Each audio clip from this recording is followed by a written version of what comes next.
Alícia, Montenegro, knew she was lying when she said "I do" at the altar. What she didn't know was that the man standing beside her was lying too. But when the priest asked if anyone knew of any impediment to their union, it was a letter slipping from the trembling hands of an elderly guest that would change everything. It would reveal a 30-year-old secret, transforming their charade into something neither of them could have ever expected. The beginning of the greatest love story of their lives. The mirror reflected a man Bento Santana barely recognized. The black tuxedo perfectly framed his broad shoulders, and his brown hair was impeccably slicked back. At 32, he had become everything his father had ever dreamed of: a successful businessman, owner of one of the largest construction firms in the state. But in that moment, staring at the reflection that gazed back at him, he felt like a stranger in his own skin. "It's time, Mr. Bento," announced Ricardo, his best friend and best man, adjusting the bow tie at his own neck. "The church is packed. I've never seen so much luxury at one ceremony." Bento nodded mechanically, his fingers drumming against the marble of the sacristy's bathroom sink. Outside, he could hear the rising murmur of the guests. 400 people from high society, business leaders, politicians, all gathered to witness the union that would merge two family empires. "Are you sure about this, man?" Ricardo asked, his voice heavy with concern. "There's still time to—" "To what? Back out?" Bento laughed, a bitter sound. "And destroy years of negotiations? Disappoint my father on his deathbed? No, Ricardo. This is bigger than me." The truth was more complicated than Bento let on. 6 months ago, as Eduardo Santana lay in his hospital bed, his eyes clouded by illness, he had gripped his son's hand with what little strength he had left. "The company needs this merger with the Montenegros," he had whispered. "It's the only way to secure the future for all our employees. Alícia is a good woman, intelligent, with a degree in business. You can build something good together." Bento had agreed, not out of love for Alícia Montenegro. In fact, he barely knew her beyond a few formal encounters at social events, but out of love for the man who had raised him alone after his mother's death. Eduardo had sacrificed everything to build an empire, to ensure his son would never face the hardships he had endured in his youth. 3 months later, Eduardo Santana passed away peacefully, confident that his son would honor his word. Across the church, in the room where the bridesmaids were preparing, Alícia Montenegro regarded her own reflection with equally conflicted feelings. The French lace gown, designed especially for her, transformed her into a fairy tale princess. But her green eyes held a sadness that no amount of makeup could conceal. "You look beautiful, my daughter," said Margarita, her mother, adjusting the veil that cascaded down Alicia's back like a silken waterfall. "Your father would be so proud." The mention of her father made Alicia's heart ache. Carlos Montenegro had died in a car accident 2 years prior, leaving the family on the brink of bankruptcy. The debts were enormous, and only a merger with the Santana Construction Company could save the jobs of hundreds of employees and the legacy the Montenegros had built over 3 generations. "Mother," Alícia whispered, taking the trembling hands of the woman who had raised her with such love, "are you sure father would have approved of this?" Margarita sighed, her eyes filling with unshed tears. "Your father always wanted your happiness above all else. But he also taught us about responsibility, about caring for the people who depend on us." Sometimes love blossoms where we least expect it. Alicia had met Bento only a few times before their engagement was announced. He seemed a decent, hard-working man, but there was a distance between them that went beyond formality. It was as if they were both playing roles in a play whose script they hadn't chosen. In the months leading up to the wedding, they met regularly to discuss the practicalities of their union, how the companies would be managed, where they would live, the logistics of their intertwined lives. The conversations were cordial but cold, devoid of the passion and intimacy that should precede a marriage. "It's time," announced Sophia, Alicia's younger sister and maid of honor. "The music has started." The sound of the organ echoed through St. Michael's Church, a centuries-old stone edifice that had witnessed generations of unions between the city's most traditional families. White and pink flowers covered every available surface, creating a fairy tale setting that had cost more than many people earn in a lifetime. Alicia took a deep breath, clutched the bouquet of white roses in her hands, and walked toward the main aisle. On the other side of the dark wooden doors, 400 pairs of eyes awaited her, along with the man who would become her husband in a matter of minutes. When the doors swung open and the bridal march filled the air, a reverent silence fell over the church. Alicia appeared like an apparition, and even the most jaded guests were struck by her ethereal beauty. At the altar, Bento felt the air leave his lungs. He had seen Alicia before, always impeccably dressed and poised for social events, but never like this. There was something different about her today, a vulnerability, a light he had never noticed. Alicia began her walk down the aisle, alone, as she had insisted. No one could take her father's place in that moment. With every step, her eyes remained fixed on Bento, and she noticed something that surprised her. He looked just as nervous, just as lost as she felt. She had always imagined he would be comfortable with the arrangement. After all, men were raised to be practical about business marriages. But there he was, nervously adjusting his tie, his expression a mixture of determination and unease.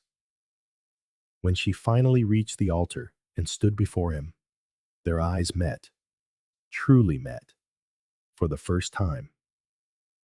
It wasn't a polite glance at a party or a formal look across a boardroom table, but a moment of mutual recognition. Two young people trapped by the same circumstances, trying to make the best of the hand life had dealt them.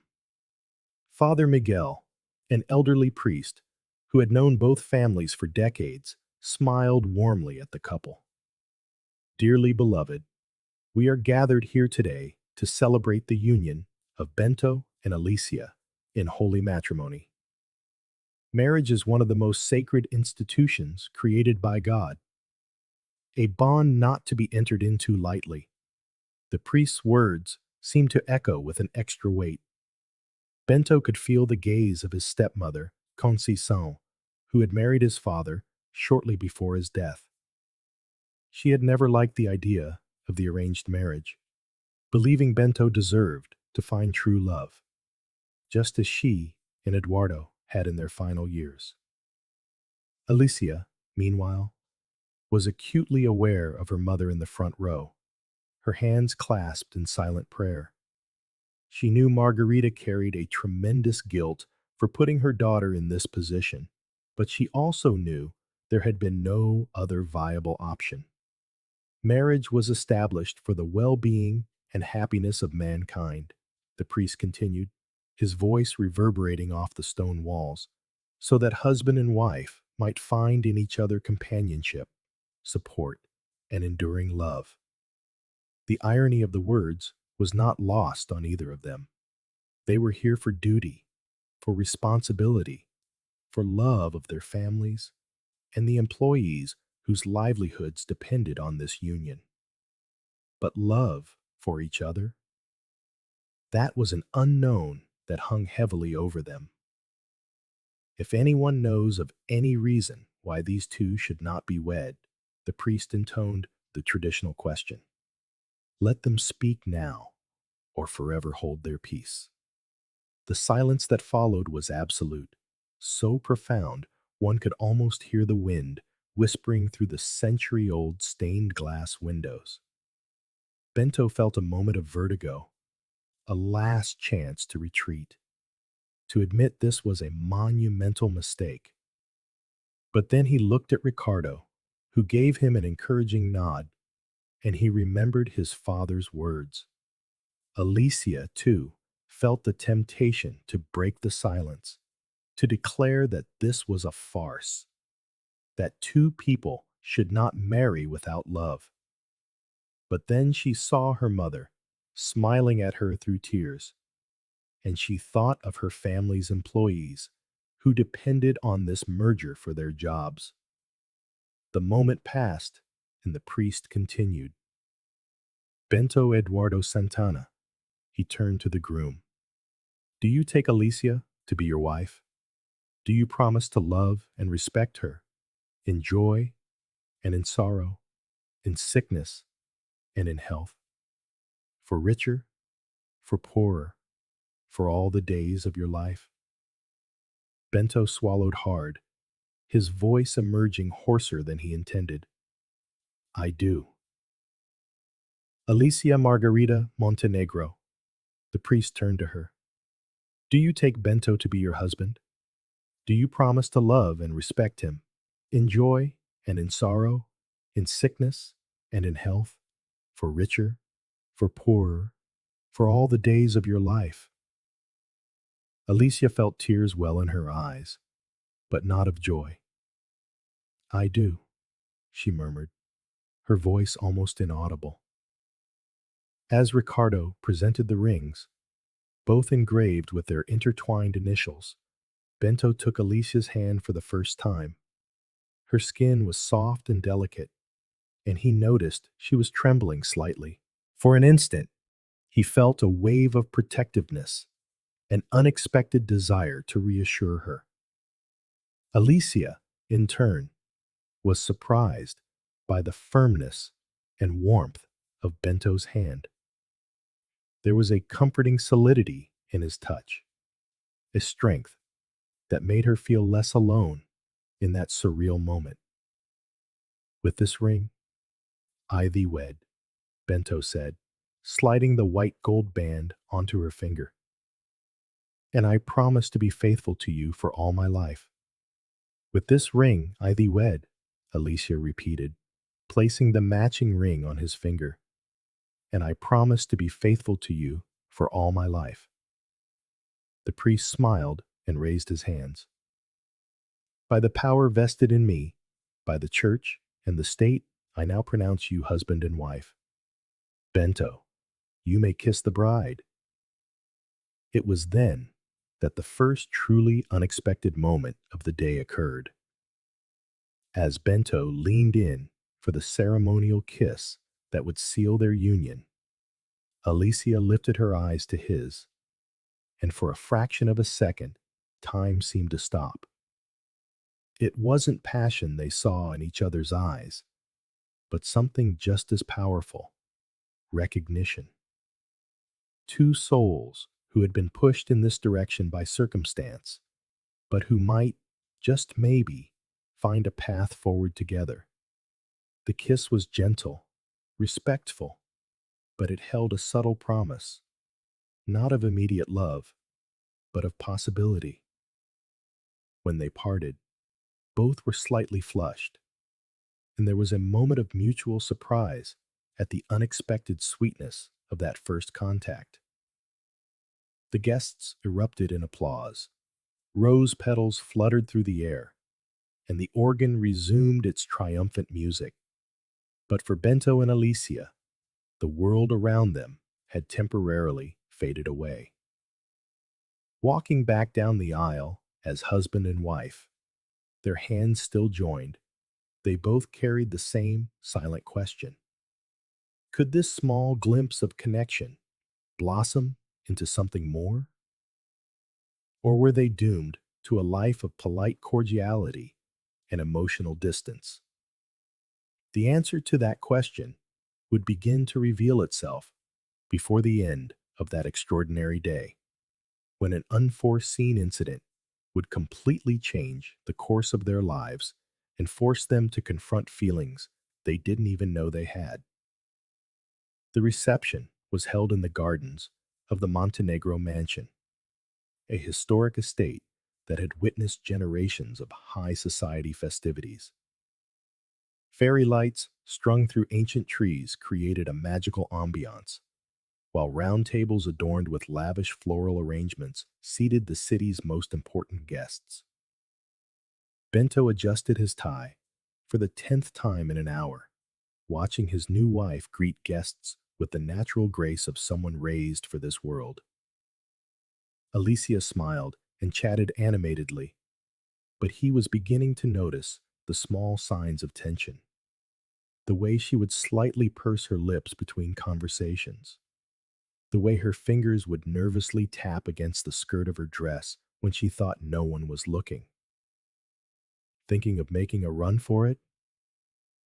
Ricardo's amused voice broke through his reverie. The thought has crossed my mind, Bento admitted with a wry smile. Did you see how different she is today?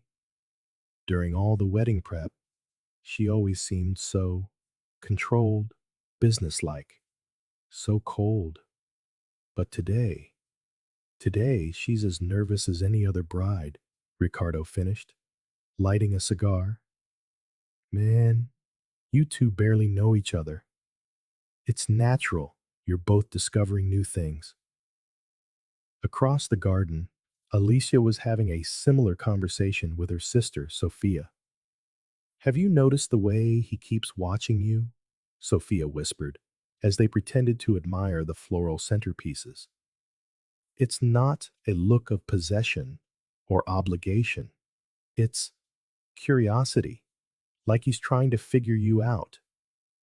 Maybe because he is, Alicia murmured back. I didn't think he would be so attentive. When he was putting the ring on, I noticed his hands were shaking almost as much as mine. Their conversation was interrupted by the arrival of Conceição, Bento's stepmother, an elegant woman in her 50s who had married Eduardo in his final years.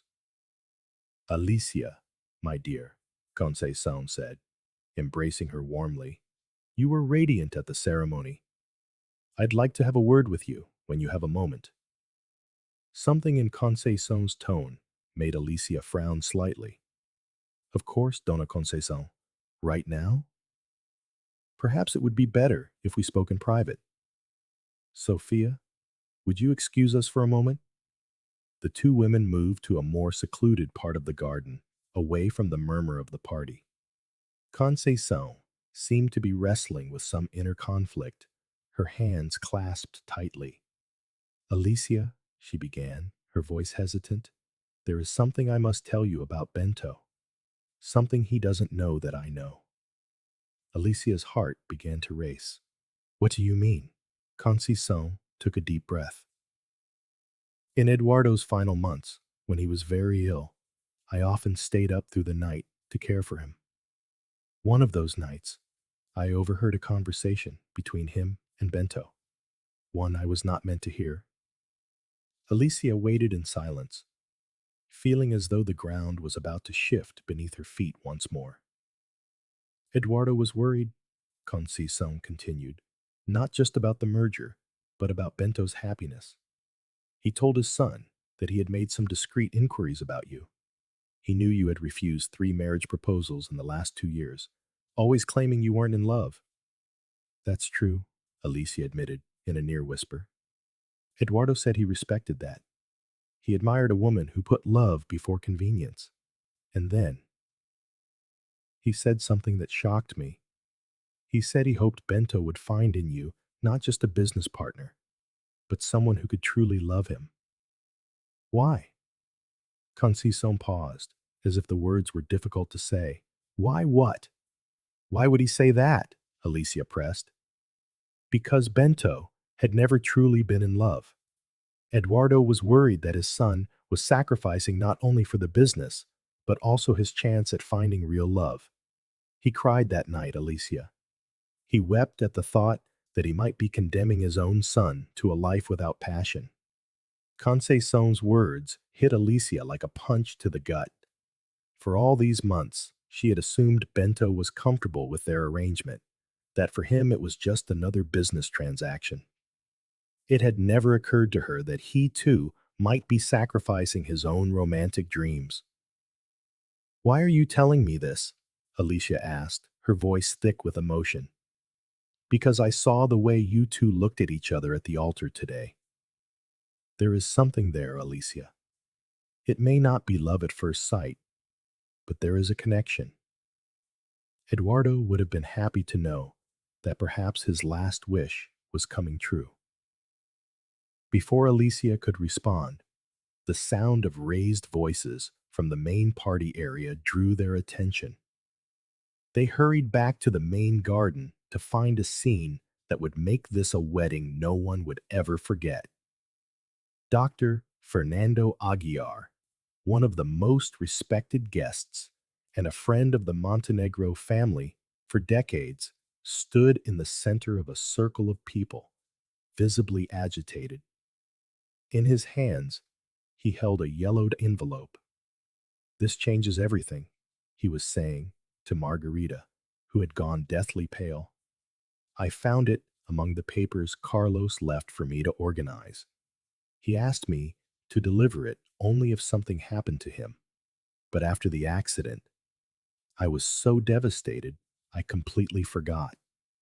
Until today, when I saw Alícia at the altar."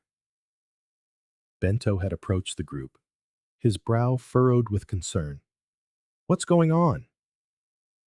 Dr. Fernando looked at him with a strange expression. "Young man, did you know Carlos Montenegro personally?" "Not well," Bento answered, confused. "Our fathers did business occasionally, but I only met him a few times." "Then you don't know," Dr. Fernando murmured, his gaze shifting between Bento and a breathless Alícia who had just arrived.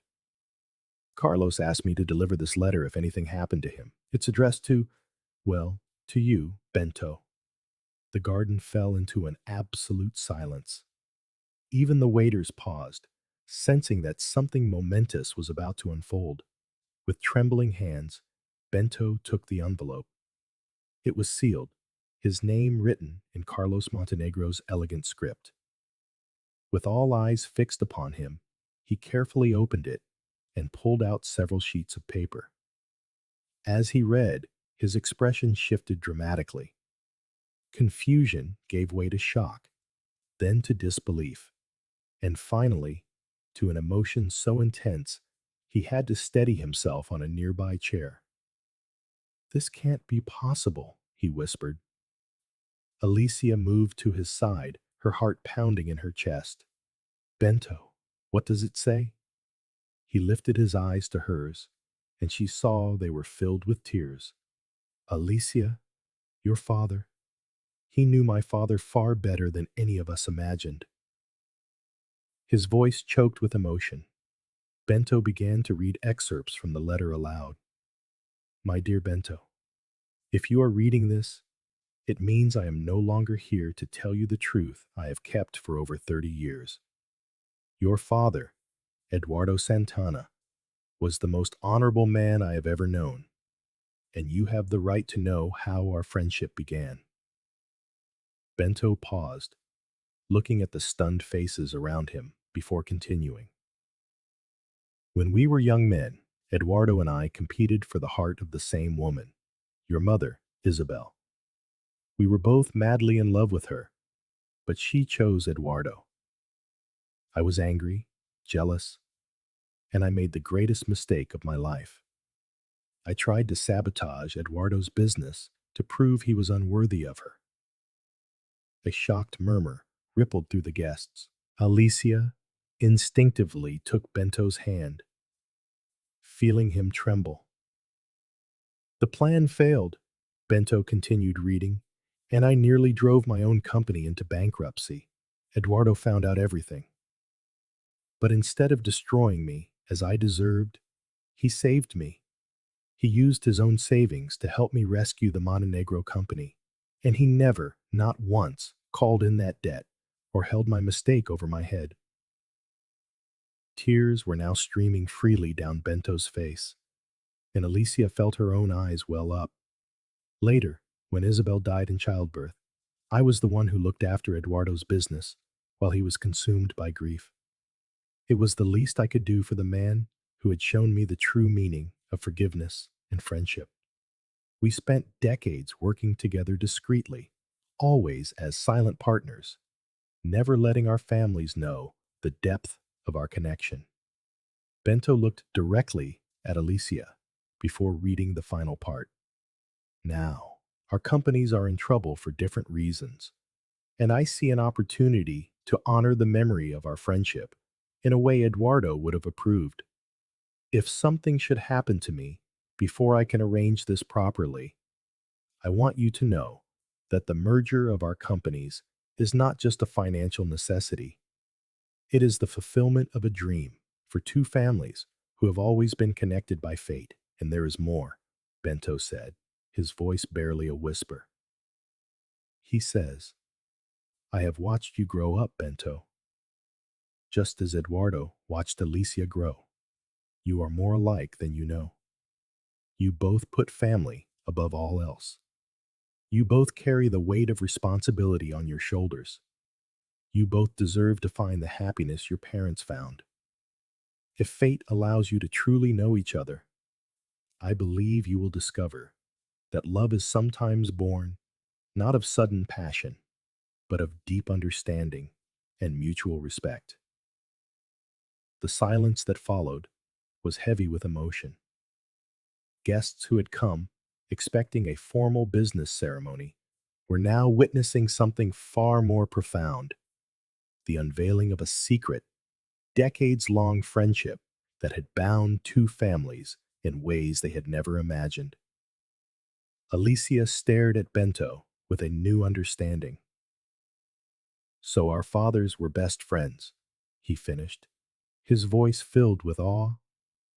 And we never knew?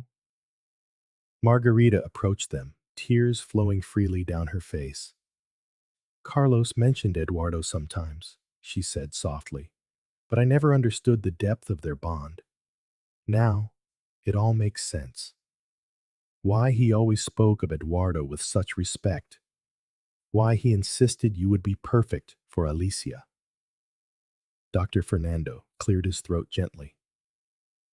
There is one more thing in the envelope, he said, handing over a small object wrapped in tissue paper. Bento carefully unwrapped it, revealing a small gold bracelet with a heart-shaped charm. Engraved upon it were the words, asterisk. To Isabel, with all my love, Eduardo, asterisk. That was the bracelet your father gave your mother when they got engaged, Dr. Fernando explained. Carlos kept it all these years, waiting for the right moment to return it to the Santana family. He wanted you to give it to the woman you loved. Bento held the delicate piece of jewelry, feeling the weight of the history and love it carried. He looked at Alícia, who was visibly moved, and made a decision that surprised everyone, including himself. Alícia, he said, kneeling before her, right there in the middle of their wedding party. I know we didn't marry for love. I know this all began as a business deal. But finding out that our fathers were bound by such a deep friendship, that they watched over us and believed we could find happiness together, that changes everything for me. The guests drew closer, forming a circle around the couple, all holding their breath. I can't promise that I love you yet, Bento continued, his voice growing stronger. But I can promise that I want to try. I want to discover who you really are, beyond the competent businesswoman I've met. I want you to discover who I am, beyond the man who inherited a company. I want us to have the chance our fathers believed we deserved. He held out the bracelet to her. This belonged to the woman my father loved more than life itself. He would want you to wear it, not as a symbol of an arranged marriage, but as a promise that we will try to build something real together. Alicia looked from the bracelet to the man kneeling before her and felt something shift in her heart. It wasn't love, not yet, but it was hope. It was the possibility that maybe, just maybe, this marriage could become more than a contract. Yes, she whispered, extending her wrist so he could fasten the bracelet. Yes, I want to try, too. When Bento stood, there was a moment of hesitation before he leaned in and kissed her again. This time, the kiss was different, filled with promise, with hope, with possibilities neither of them had considered just hours before. The guests erupted into applause, even more enthusiastic than in the church. But this time, Bento and Alicia barely heard them. They were lost in their own world, processing how their lives had been completely upended in the span of a few hours. The wedding that had begun as an obligation was transforming into something else entirely. And for the first time since they had agreed to this union, they both felt that the future might be brighter than they had ever imagined. But there was still so much to discover about one another. The true test of their connection would come in the days and weeks ahead, when the magic of their wedding day gave way to the reality of two strangers learning to live together. Asterisk, asterisk. 3 weeks had passed since the wedding, and the Santana mansion had become a kind of uncharted territory for the newlyweds. The estate, an imposing colonial house in the city's most exclusive neighborhood, had been redecorated by designers to accommodate the new couple, but it still felt more like a luxury hotel than a home. Bento woke at 6 a.m., as he always did, and found Alicia already in the kitchen. Dressed in a pale blue silk robe, she was sipping coffee while reading reports on her tablet. In the first days after the wedding, they had settled into a polite but distant routine. Courteous greetings, conversations about work, formal dinners at opposite ends of the long dining table. "Good morning," he said, pouring himself a coffee from the Italian machine that had cost more than a small car. "Morning," she replied, not looking up from her tablet. "I left some contracts for you to review on the desk in the study. The merger is moving faster than we expected." It was always like this: practical, efficient conversations, devoid of any real intimacy.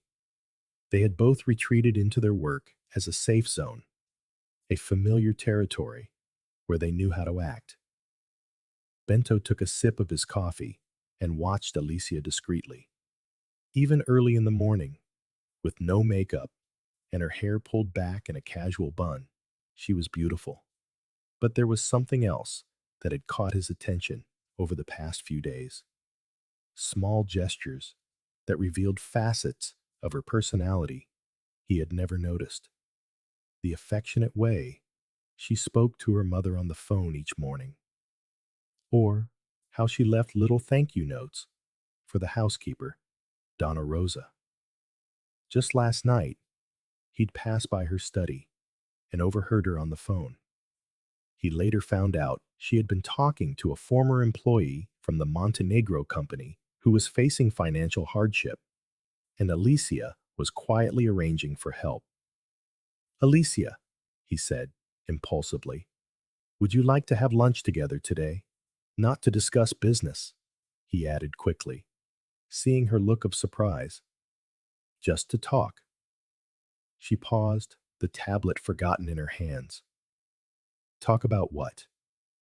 About anything that doesn't involve contracts or financial reports, he said, with a half smile.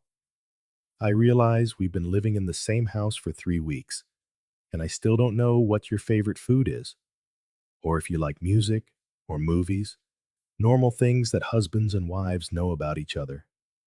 Alícia studied his face for a long moment. There was a vulnerability in his expression, a sincerity that touched her unexpectedly. All right, she said softly. How about that little French place downtown? I've always wanted to try it, but never had the occasion. Perfect. Noon? Noon. For the first time since their wedding, they smiled at each other without formality, and Alícia felt a stir in the pit of her stomach. Not quite butterflies, but a curious anticipation. The bistro, Le Petit Jardin, was a cozy place with only a dozen tables scattered among plants and old books. When they arrived, Alícia was charmed by the intimate atmosphere, so different from the sleek, impersonal restaurants they frequented for social events. How did you find this place, Var? She asked, looking around with genuine pleasure. I confess, I asked Ricardo for help, Bento admitted, looking slightly sheepish. I told him I wanted a place where we could actually talk without being interrupted by acquaintances or society photographers.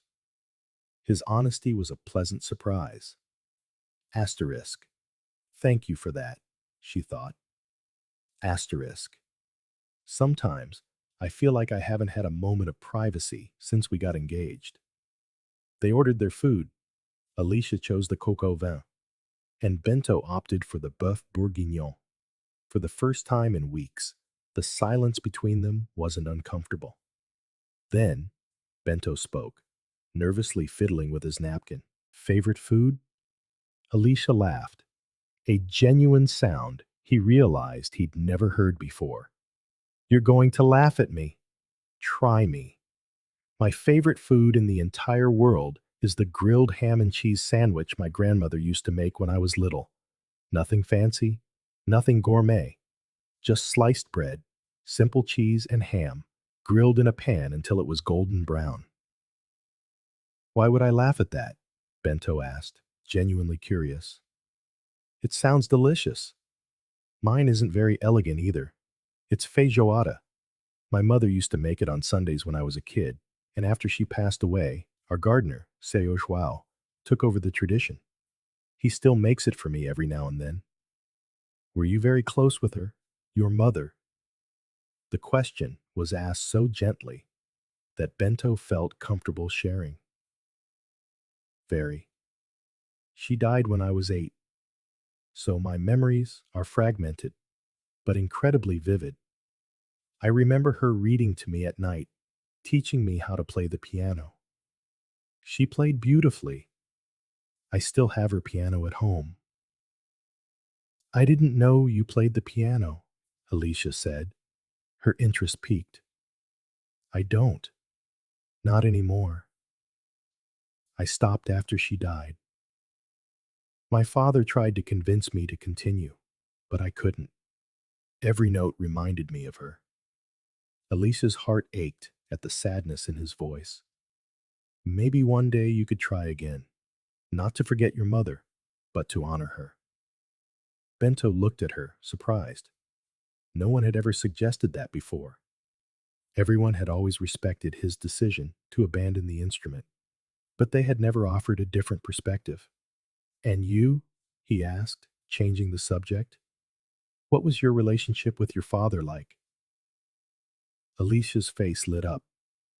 Dad was my hero. He used to take me to the company from the time I was a little girl, explaining how everything worked, treating me as if I were capable of understanding the adult world. He never once underestimated me for being a girl. That explains why you're so competent in business, Bento observed. He always said that intelligence and determination have no gender, Alícia continued. But he also taught me the importance of compassion. I remember one time, when I was about 12, an employee at the company was going through a hard time because his son had gotten sick. Dad not only gave him paid leave, but he also discreetly paid the medical bills. When I asked him why, he said that taking care of the people who work with us isn't charity, it's a moral obligation. Bento was impressed. My father had the same philosophy. He used to say that a company is made of people, not numbers on a spreadsheet. I think they really were close friends, Alícia murmured. The more I think about the letter, the more I realize we were raised with similar values. We just didn't know it. The food arrived, and they continued talking, discovering small, surprising coincidences. Both had studied for a semester in France. Alícia in Paris, Bento in Lyon. Both loved old movies and detested reality shows. Both were voracious readers, with a preference for biographies and historical novels. Do you read Gabriel Garcia Marquez? Alícia asked when Bento mentioned his taste for magical realism. 100 Years of Solitude is one of my favorite books, he replied. And you? Mine too. I've read it 3 times. There's a quote that has always stayed with me. She paused, blushing slightly. Which one? It was inevitable. The scent of bitter almonds always reminded him of the fate of unrequited love. She lowered her eyes. I always thought I was the kind of person destined for unrequited love. Bento was silent for a moment, processing the vulnerability she had just shown him. Why did you think that? Alícia sighed. Because I always prioritized other things. My family, the company, my responsibilities. I thought true love was a luxury I couldn't afford. And now, she lifted her eyes to his. Now, I don't know anymore. This marriage, all of this, it's making me question a lot of things I thought I knew about myself. Before Bento could respond, his phone rang. He glanced at the screen and his brow furrowed. It's the hospital. I have to take this. The call was brief, but Alícia saw Bento's expression change dramatically. When he hung up, he was visibly shaken. What is it? She asked, her voice filled with concern. Seu João, the gardener I mentioned. He had a heart attack. He's in the ICU. Bento ran a hand through his hair, distraught. He's like a grandfather to me, Alícia. After my father died, he was the one who... Without hesitating, Alícia stood up. Let's go. I'll drive. But you barely know him. You don't have to. He's important to you, she said simply. That's enough. At the hospital, Alícia saw a completely new side of Bento. He spoke tenderly to Seu João's elderly wife, Dona Maria, holding her hands as she cried. He made arrangements for her to have a private room at the hospital so she could stay close to her husband.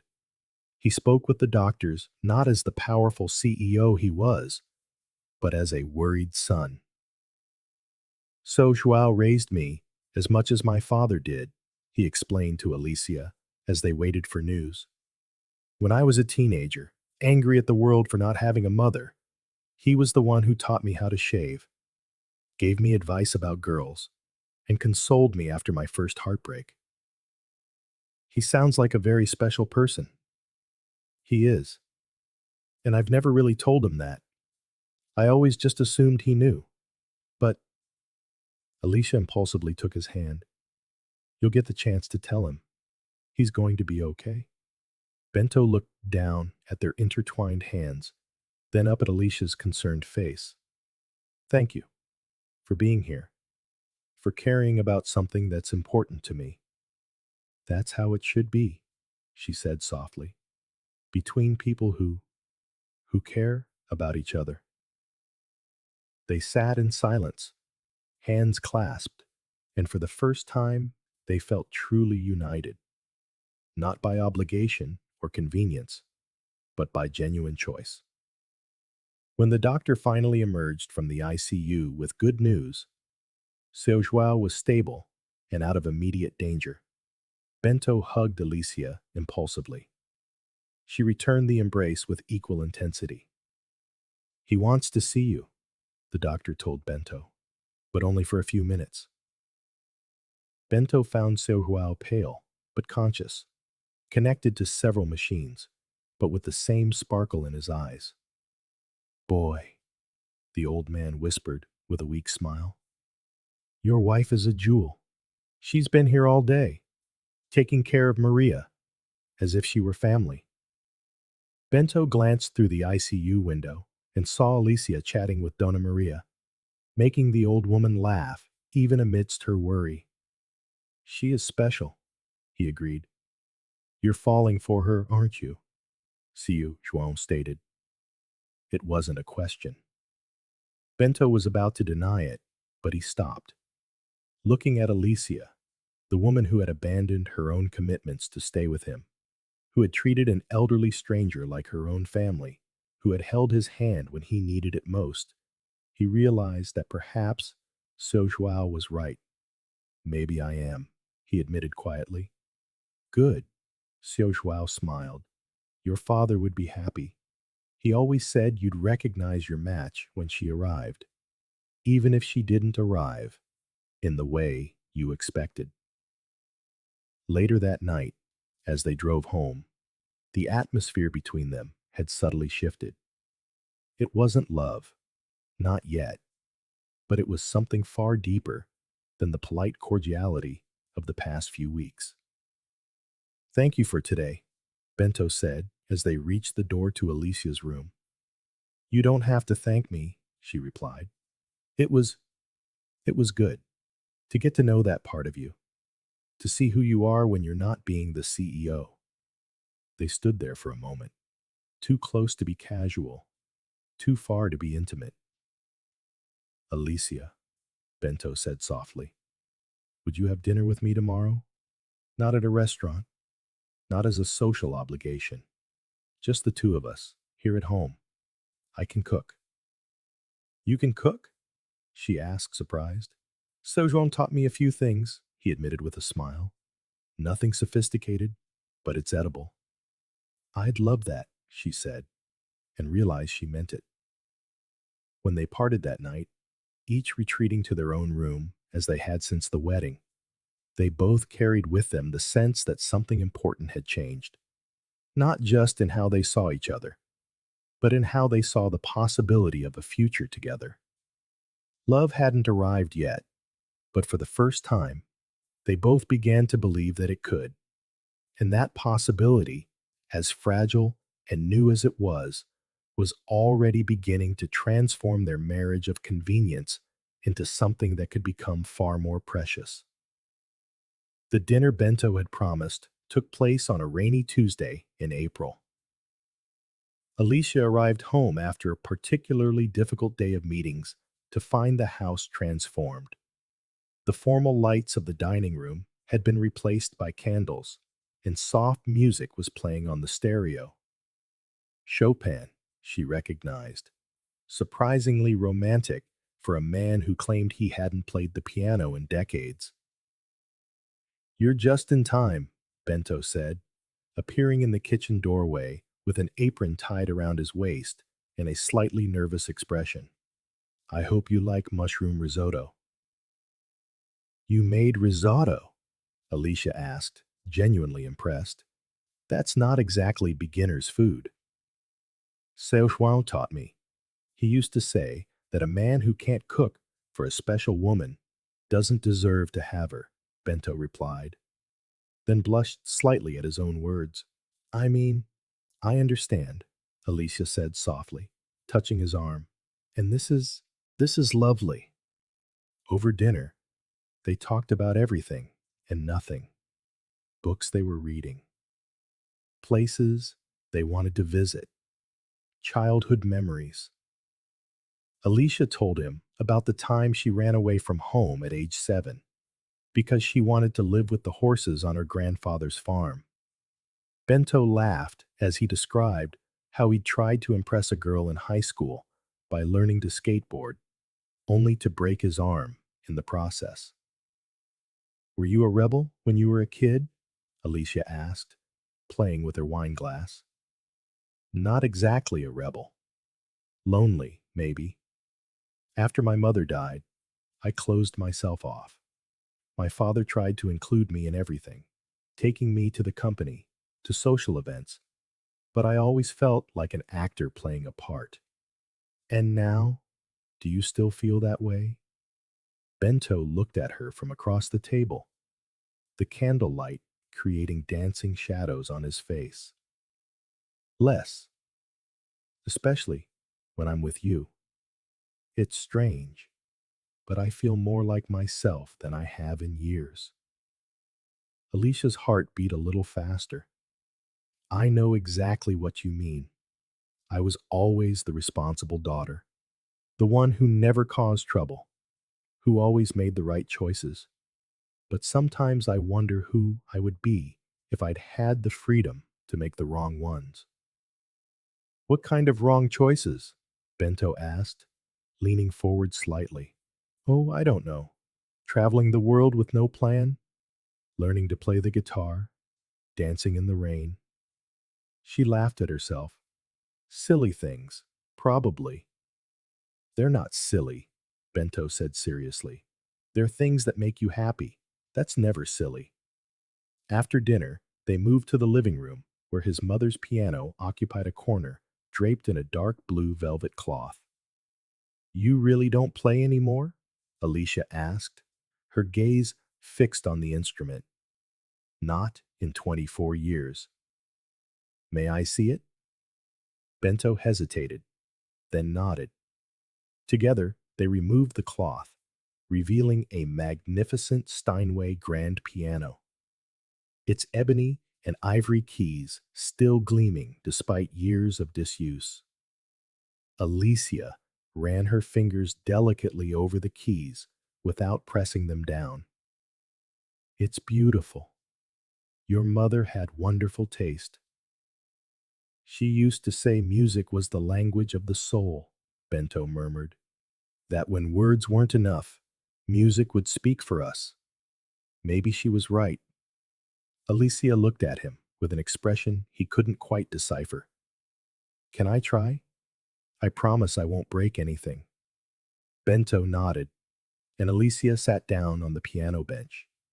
Her hands found the keys naturally, and she began to play a simple, melancholic melody, Debussy's Clair de Lune. Bento stood motionless, watching her. There was something magical about seeing that piano come back to life, about hearing music fill the house again. But more than that, there was something deeply moving about seeing Alícia there, in a space that had been sacred to his mother. Where did you learn to play like that? He asked when she finished. My grandmother taught me. She said a lady should know how to play the piano. Alícia smiled shyly. I'm not very good, but it always calmed me. You're more than good. You're beautiful. Their eyes met, and for the first time since they had known each other, the air between them was charged with a tension that had nothing to do with business or family obligations. Bento, Alícia said softly, can I tell you something? Something I've never told anyone? He moved closer, sitting beside her on the bench. Anything. When I was a teenager, I used to dream about my wedding. Not about the dress or the flowers, but about the moment I would look at the man beside me and know, with absolute certainty, that he was my person. That no matter what happened, we would face it together. And at our wedding, when I said I do, I thought I was lying. I thought I was betraying that girl who dreamed of true love. Bento took her hand gently. And now? Alícia turned to him, their faces just inches apart. Now, I realize that maybe that girl didn't know anything about true love. Maybe she grew up watching too many movies and reading too many novels, thinking love was just sudden passion and dramatic declarations. What do you think true love is now? I think it's this, she whispered, her fingers gently tracing the line of his jaw. It's you, getting nervous about cooking for me. It's me, wanting to be at the hospital when something important was happening to you. It's discovering we love the same things, laugh at the same jokes, that we feel safe with each other. Bento covered her hand with his, holding it against his cheek. Alícia, I'm falling in love with you. This isn't how I expected any of this to happen, but before he could finish, she leaned in and kissed him. This wasn't like the polite, ceremonial kisses they had exchanged at their wedding. This was a real kiss, one of genuine emotion, of mutual recognition, of possibilities finally taking root. When they broke apart, they were both breathless. I'm falling in love with you too, Alícia admitted, her voice a mix of fear and exhilaration. Why does that scare you? Because it's real. Because now I have something to lose. Because she paused, searching for the right words. Because I've never felt so vulnerable in my life. Bento pulled her closer, wrapping her in his arms. I would protect you from anything, Alícia, but I can't protect you from loving and being loved. And I wouldn't want to. They stayed that way for a long time, held in an embrace on the piano bench, listening to the rain tap against the windows, processing the magnitude of what was unfolding between them. There's one more thing, Bento said eventually, his voice soft. Something I need to tell you. Alícia pulled back slightly to look at him. What is it? Remember when you said you wished you could make the wrong choices sometimes, like dancing in the rain? Yes. Bento stood and held out his hand. Come with me. He led her to the veranda doors that opened onto the back garden. The rain was coming down in sheets, silver curtains illuminated by the garden lamps. Bento, you're insane. We'll be soaked. Exactly, he said, a smile breaking across his face that she had never seen before. It was young, mischievous, and utterly free. Sometimes the best choices are the craziest ones. Without another word, he slid the door open and pulled her out into the storm. Alícia shrieked from the sudden cold, but a second later, she was laughing. A wild, uncontrollable sound. The icy water drenched them in an instant, plastering their clothes to their skin and streaming through their hair. You are completely mad, she yelled over the drumming of the rain. But her face was alight with the joy of a child. Maybe, he shouted back, pulling her close, but you're dancing in the rain. And she was. With no music, no choreographed steps, just moving with Bento in the sodden garden, laughing like teenagers discovering love for the very first time. When they finally ran back inside, dripping water all over the marble floor, Alícia looked at Bento. His hair was plastered to his forehead, his shirt was translucent, and he was grinning as if he'd just discovered the secret to happiness. And in that moment, she knew she was completely, irrevocably in love. Now we need a hot shower, she said, still laughing, before we catch pneumonia. Alícia, Bento said, his voice suddenly serious. He took her wet hands in his. I love you. I don't love you like a business partner. I love you as the woman who makes me want to dance in the rain, who makes me want to play the piano again, who makes me want to be the best version of myself. I love you too, she answered, tears mixing with the raindrops on her face. I love you in a way I didn't even know was possible. That night, for the first time since their wedding, they didn't sleep in separate rooms. Not out of marital obligation, but out of choice, out of love. Because in each other, they had finally found the home they hadn't even known they were searching for. Outside, the rain continued to fall, washing the world clean, preparing it for a new beginning. And inside the house, two hearts that had started as strangers had finally found their shared rhythm, beating in perfect harmony. Asterisk, asterisk, asterisk. 6 months after the night in the rain, Bento and Alicia's life had transformed in ways they could never have imagined. The company merger had been a resounding success, but more importantly, they had found a rhythm together that was both thrilling and deeply comforting. It was a Saturday morning in October when Alicia woke to the sound of the piano drifting up from the living room. She smiled before she even opened her eyes. Bento had started playing regularly again, and she adored waking up to his melodies. She padded downstairs, barefoot in one of his shirts and a pair of pajama shorts, and found him lost in a piece she didn't recognize. It was something original, she guessed, from the occasional pauses as he worked through the composition. "Good morning, maestro," she said, kissing the top of his head. "Good morning, my love," he replied, pulling her down to sit beside him on the bench. "Sleep well?"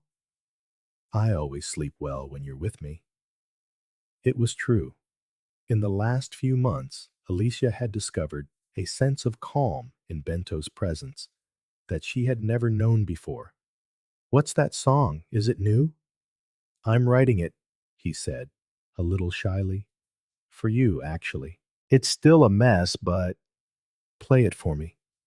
Bento took a deep breath and began again from the top. The melody was beautiful, starting soft and contemplative, then swelling into something passionate and dramatic, before resolving into a harmony that was sweet and hopeful. It was the story of them in song, the uncertain beginning, the gradual discovery, the blossoming passion, and the peace they had found together. "Bento," Alicia whispered when he finished, her eyes shimmering with tears, "that's the most beautiful thing I've ever heard." "It's how I feel when I look at you," he said simply. They were interrupted by the chime of the doorbell. Alicia frowned. They weren't expecting anyone this early. "I'll get it," Bento said. When he opened the door, he found Mr. Joao standing there with a wide grin, holding a wrapped parcel. "Mr. Joao!" Alicia exclaimed, rushing to hug the man, who had become like a grandfather to her as well. "What a wonderful surprise!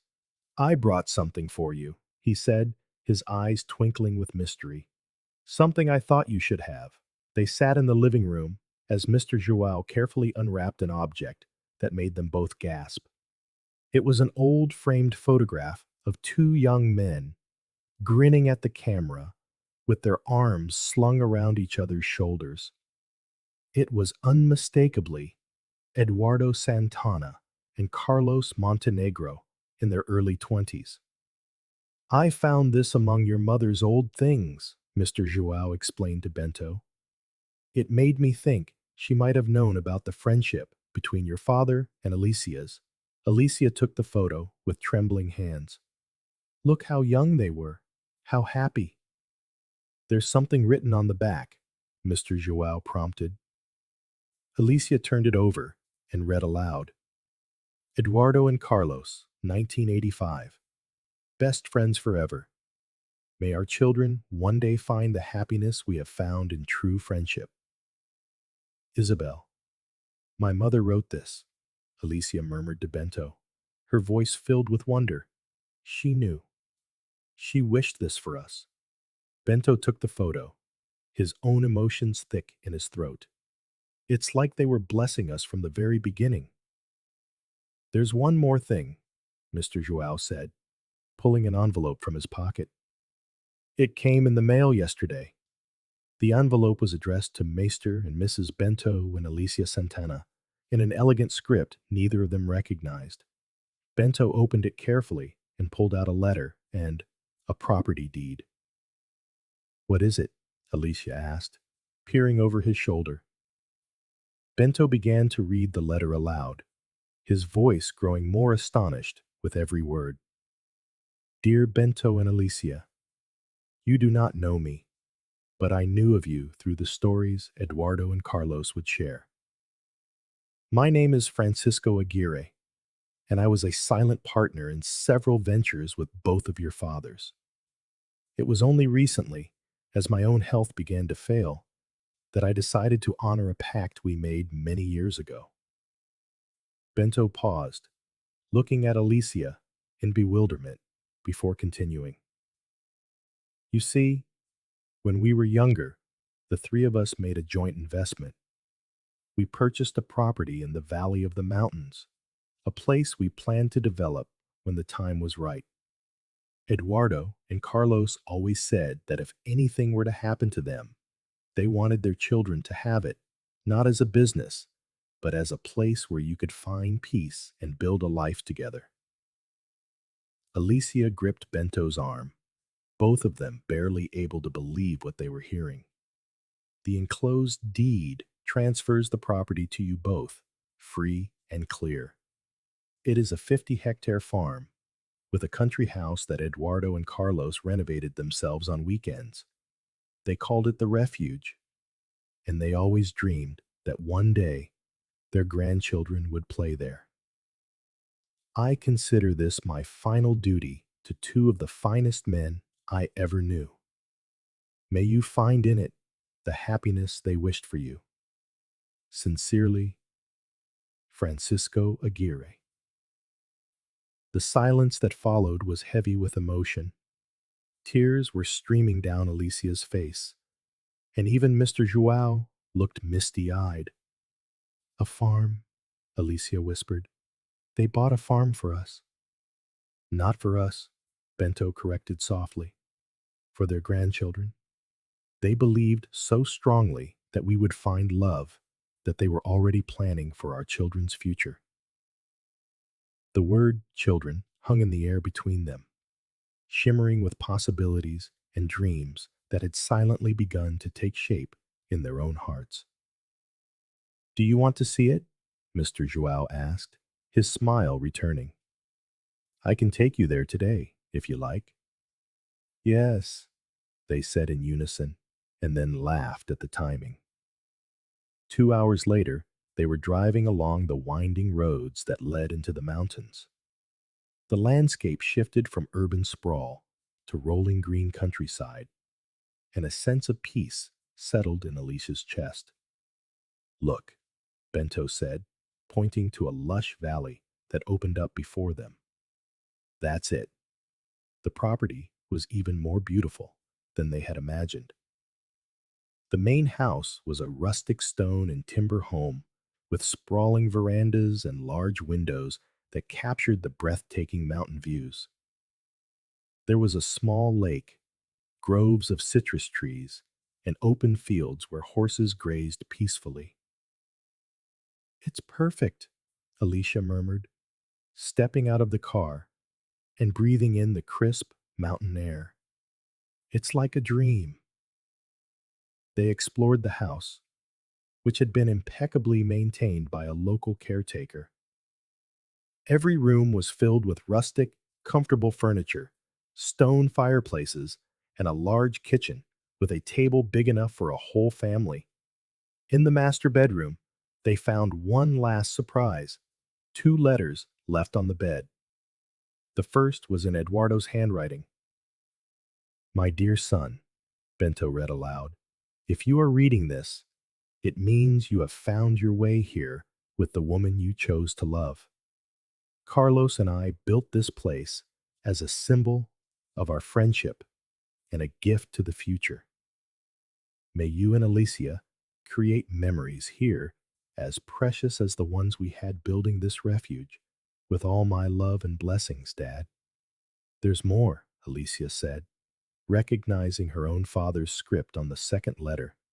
My dearest daughter, if you have come to this place, it is because you have found not just a husband, but a soulmate. This home was built on love and hope. May you fill it with the laughter of children and decades of happiness beside the man you have learned to truly love. With eternal love, Dad. They sat on the edge of the bed, holding the letters, overwhelmed by the depth of their father's love and foresight. They knew, Alícia said finally. Somehow, they knew this would work. Or maybe, Bento suggested, they just believed so strongly in the power of true love that they created the conditions for it to flourish. That afternoon, they walked through the fields hand in hand, planning what they would do with the space. Bento talked of planting a garden. Alícia dreamed of an art studio in the house's small tower. And both of them, without saying a word, pictured children running through the fields, learning to ride horses, growing up surrounded by nature and love. As they sat on the veranda, watching the sunset paint the mountains in gold, Alícia turned to him. Bento, she said, her voice calm and steady. Can I tell you something? He turned to her, ready to listen. I'm pregnant. The words hung in the air, so natural and quiet that it took a moment for them to register.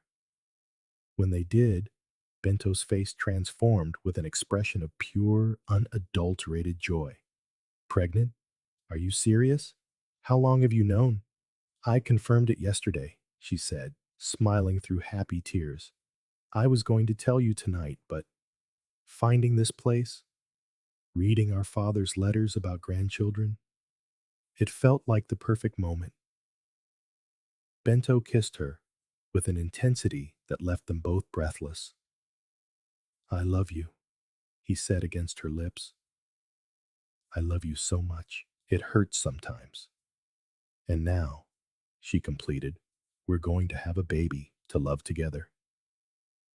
Our parents would be so happy, Bento murmured, pulling her into a tight embrace. They did it. They really managed to give us everything they dreamed for us. As they drove back to the city that night, they were no longer just Bento and Alícia. They were a family in the making, carrying in their hearts not only their love for each other, but the dreams and hopes of the generations that had come before them.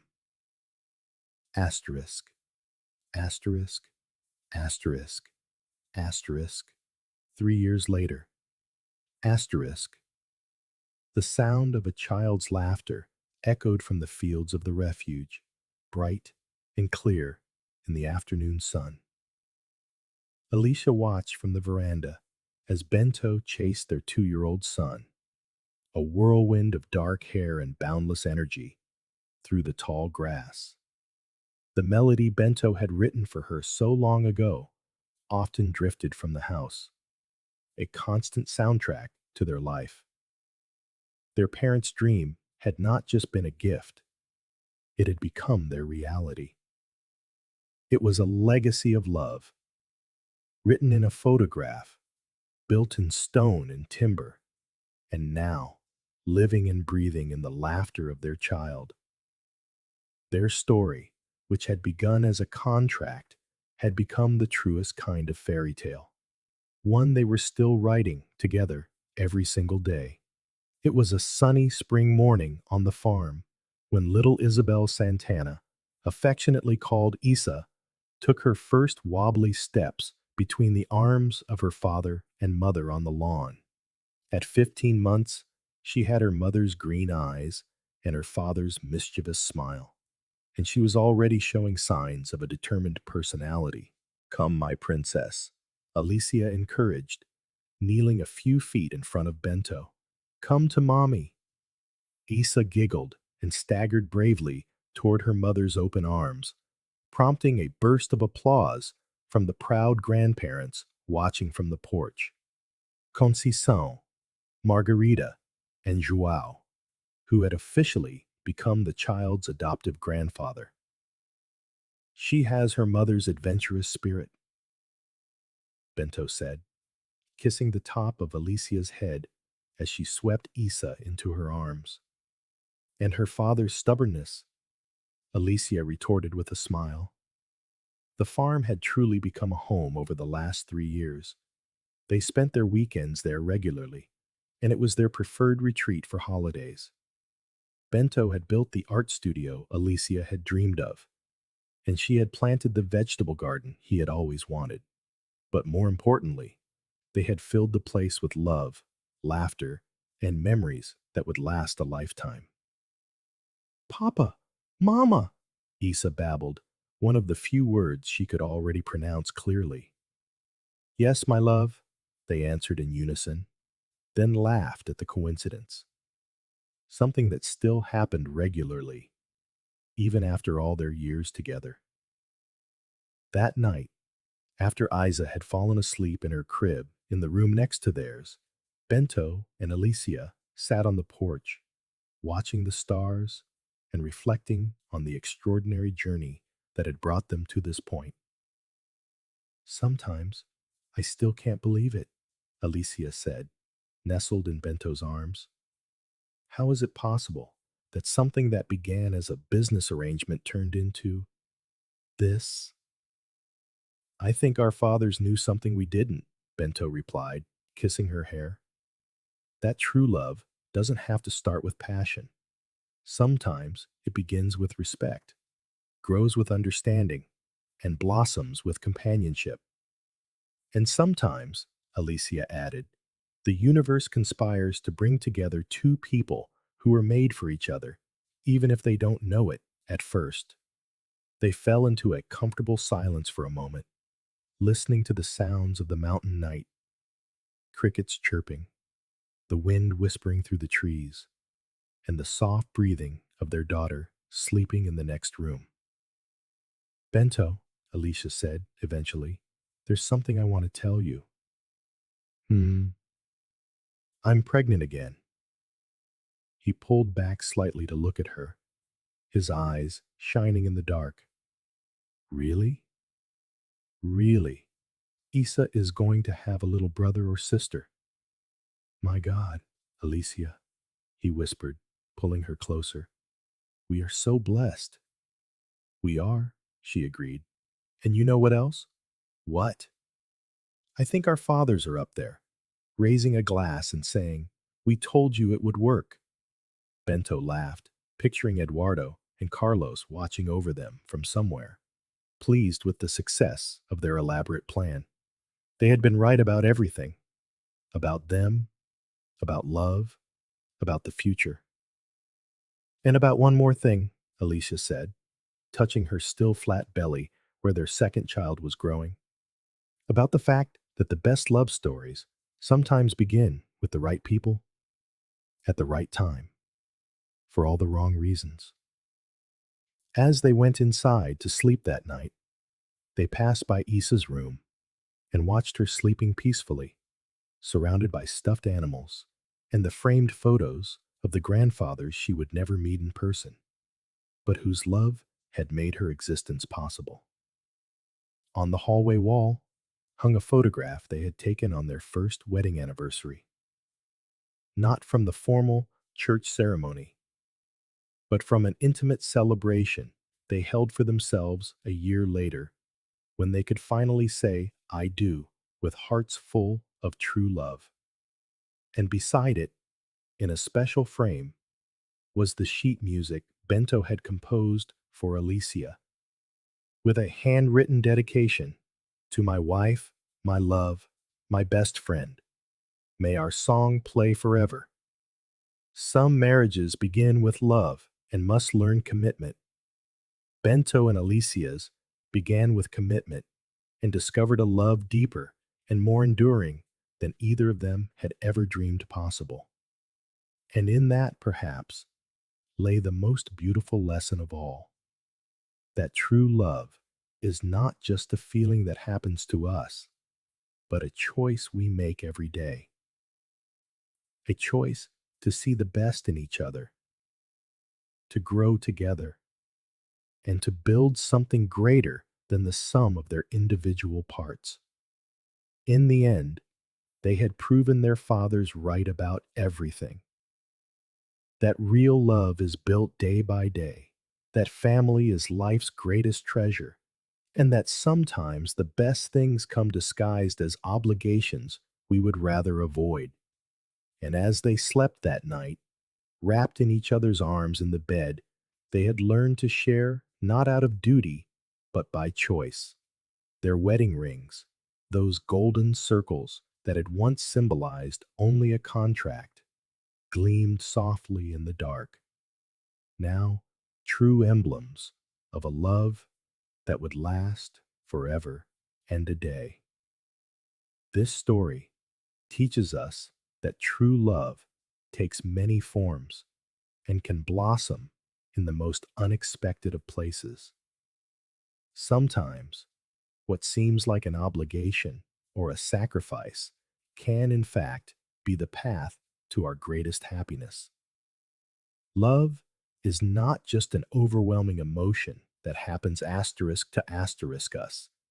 It is a conscious, daily choice to respect, understand, and care for another person.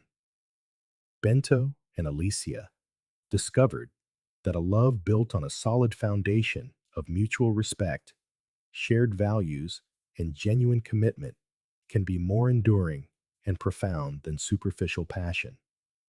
They learned that truly knowing someone, their hopes, fears, dreams, and vulnerabilities, is the very bedrock of real love. The story also celebrates the power of forgiveness, of second chances, and the wisdom of previous generations.